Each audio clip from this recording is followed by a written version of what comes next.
Hello, today is Sunday, March 10th, and I'm going to apply for jobs and wanted you guys to be able to follow along with me on basically a full day of job searching. So things that I've already done today, it's 12 o'clock and I did a mock interview at 11. I use this service called Try Exponent.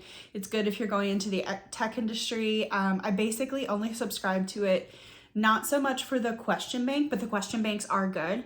But I subscribe to it for the mock interviews, which happen every day at 11 Eastern and 9 Eastern. So unfortunately, I can't make the 9 Eastern because I go to sleep super early. But I was able to do the 11 a.m. one on the weekends. And then occasionally during the week, I'll have my 11 a.m. open and I'll do the interviews then too. It's just good for practice. I only have one company that I'm interviewing right now with. I should hear back probably on Monday on whether or not I'm going to the next round. I don't feel super confident about that. I just didn't feel like I vibed with the last hiring manager very well. So, and they're looking for something super specific. Anyway, not to ramble, moving on. So what I like to do at the beginning of the day is I like to determine what kind of jobs I'm applying to so that I can be like laser focused in on what I'm applying for. So I have like specific resumes for specific types of roles, and then I can also like tweak them a little bit if needed. But essentially today I'm going to apply for product management jobs at companies with less than 500 people that are remote and that make at least $120,000 a year. $120,000 a year for a product manager right now is kind of average because it's dropped. So I make more than that currently, but it's more important to me to have a job than it is to have a job that pays more than the job that I have now. So I want a full-time job, so I'm applying to ones that make that much money. If you are curious about how to become a product manager, leave me comments in the comment section. Yeah. And I will either answer you there or we'll make a video if there's enough people who are interested in how to become a product manager. I've also linked my LinkedIn in the description box. So if you want to look at my LinkedIn and see kind of how I got there, you can. And then also I've linked the tracker. So I've got this tracker that I'm using right now. So as I apply for jobs, I track all the jobs that I am applying for in there just so that I can stay organized. And also in case that job posting disappears, I know where I was at with things. So I also have that job tracker linked in the description box as well. So if you're interested in getting that job tracker, you can do that. And then I sell it on Etsy. So you can get it for 50% off by using the code WGU50. And you'll get it for 50% off. It's not that much to begin with, but like an extra special deal for you guys. So yeah, let's get started.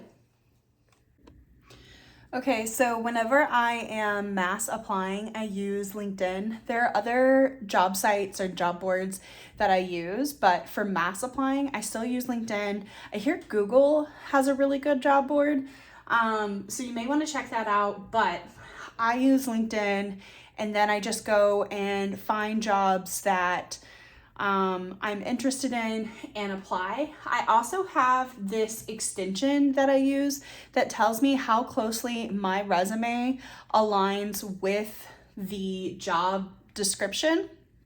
So this current one, and sorry, I have toilet paper here. I just have a runny nose and do not have tissues. TMI. This one I have, my resume is a 39% match So I can click into that and see how I can get a higher match so that it may make it through the like automated service that looks at your resume. And then I'll apply, and then I'll start doing cold outreach to people. So let me go ahead and tweak my resume and then apply, and then I'll talk to you about how I do cold outreach.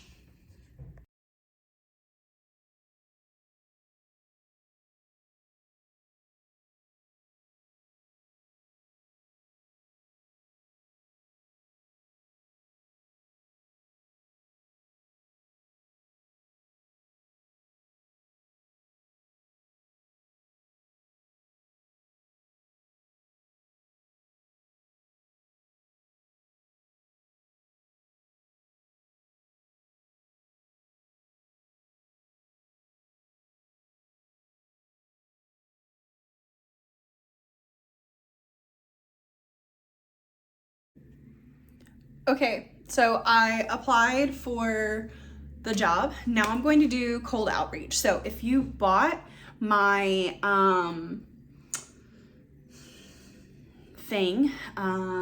tracker, if you bought my tracker, then you also have access to the messages that I literally send. All I do is tweak the name of the company and maybe a couple more details, and I always tweak their name too.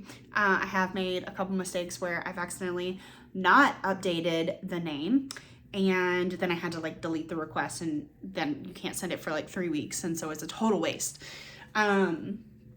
So that sucks, but no, you have access to all those. So now what I'm going to do is I go to the company's page, I click on people, and then I find people who work there, and I reach out to them. So I usually, if I'm asking to connect and talk to people, it's in a position that is either lower than the position that I'm in or semi-related to the position that I'm in.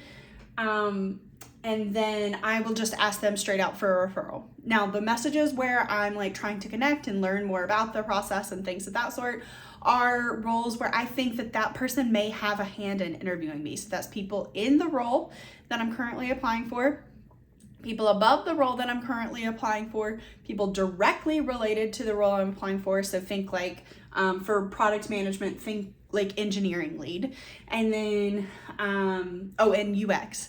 And then for recruiters as well. So for them, I'm trying to connect and like learn more about the job and things of that sort, because they may actually have a hand in interviewing me. So for them, I'm trying to connect. For everybody else, I'm literally being very direct and flat out asking for a referral. I realize that this is like super direct and may feel super uncomfortable, but I can tell you my outcomes have been so much higher doing this than it has been doing like just trying to connect with literally everyone. Also, my stress level was like through the roof just trying to connect with everyone, because I would have like literally 50 conversations going on at one time on LinkedIn with different people, trying to get around to them offering me a referral, and it was a lot of chaos. So this is much better. This is what I do. If you want my exact messages, buy the tracker. Yeah, and they're in there. It's only a few dollars, especially if you use that code. So try that, and then you can see my exact messages. The companies are different, but because I'm lazy, in the messages, they're the actual companies I applied for, so they're the actual messages I sent. But yeah, try that.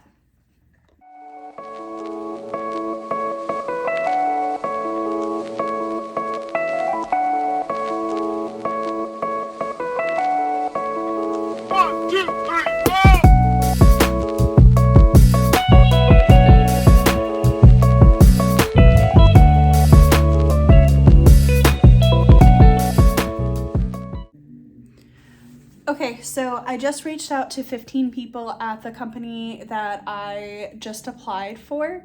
I probably could have reached out to more. However, I didn't find a lot of people who were super active on LinkedIn. to reach out to. Like, most people have less than 500 contacts, and like a good way to see if someone is active on LinkedIn is, do they have more than 500 contacts? You can also search to see if they went to WGU or another school that you've gone to. Have they worked at another place you've worked through? And I can show you how to do that real quick. Let's go up.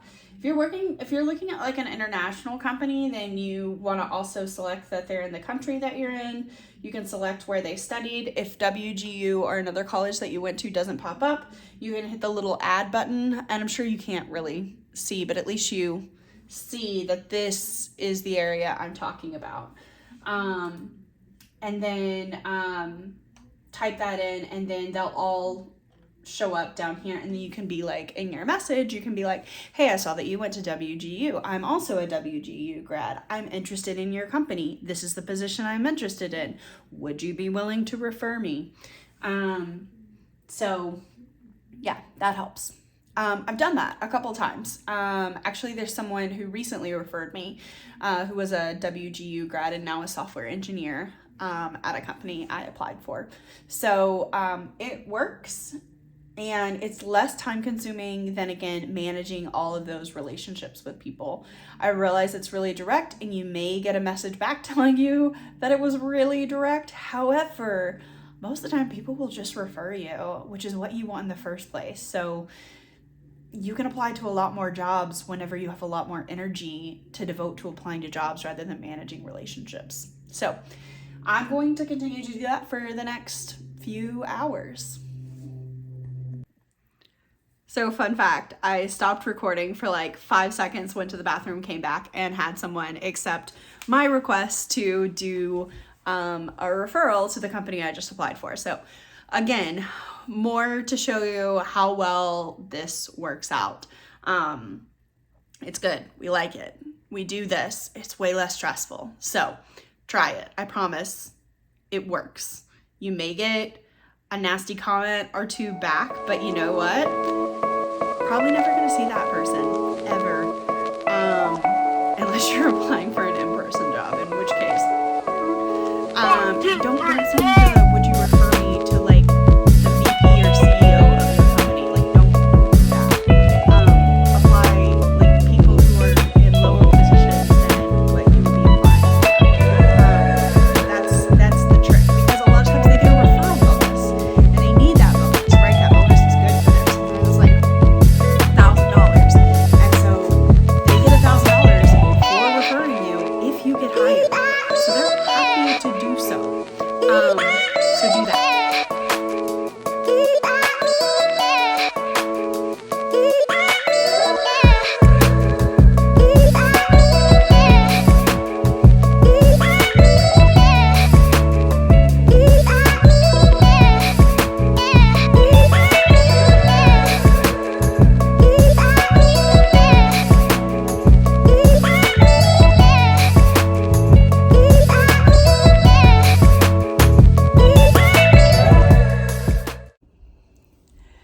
After I finished applying with a friend, I forgot to record. So I went and applied with a friend. She was studying. She's getting her master's right now. So we just spent time together being productive. And in total, I think I applied for like 14 jobs. And of those 14 jobs, I already have 5 referrals. So that's a great ratio. And I expect more to continue to come in. So I reached out to over like 200 people. So yeah, I expect for more to continue to come in. But now I'm going to get ready for my job at the moment, which is a contract job. And I hope you all have a lovely and productive week.